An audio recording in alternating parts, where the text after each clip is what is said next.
Hola, hoy vamos a hablar de un tema muy importante de la física electromagnética como son las ecuaciones de Maxwell.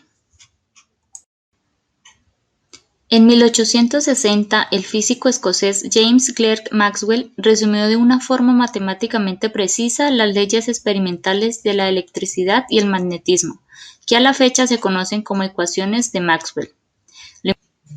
Lo importante de estas ecuaciones es que unificaron la electricidad y el magnetismo en una sola y única fuerza, la electromagnética.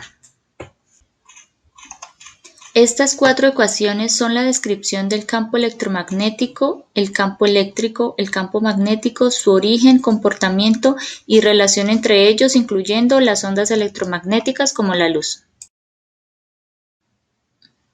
Vamos a hablar de las dos primeras ecuaciones, y estas corresponden a las leyes de Gauss.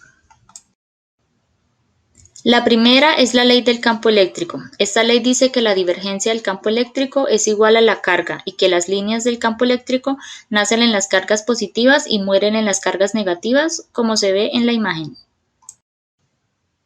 La segunda es la ley del campo magnético y nos dice que la divergencia del campo magnético es cero, es decir, no hay fuente de campo magnético, toda línea de fuerza vuelve y se cierra sobre sí misma. Las siguientes son las leyes de Ampère y Faraday, que nos explican lo que sucede con el campo magnético y eléctrico cuando varían en el tiempo, es decir, qué ocurre cuando las cargas están en movimiento.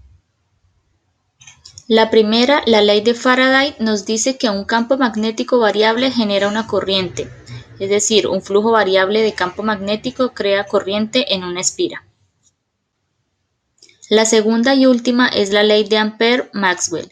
Esta nos dice que una corriente por un hilo genera un campo magnético circular y este campo magnético es más intenso cuanto mayor sea la intensidad de la corriente eléctrica.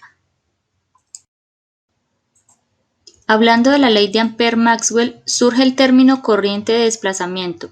Maxwell vio la necesidad de introducir este término adicional en el teorema de Ampère, esto para tener en cuenta el proceso de carga de un condensador. Por último, vamos a hablar de la ecuación de onda para las ondas electromagnéticas. Los campos electromagnéticos se propagan por el espacio en forma de ondas, que pueden viajar a través de un medio, así como en el vacío. Las ecuaciones de onda electromagnética son necesarias para describir la propagación de las ondas electromagnéticas tanto en presencia de materia como en el vacío.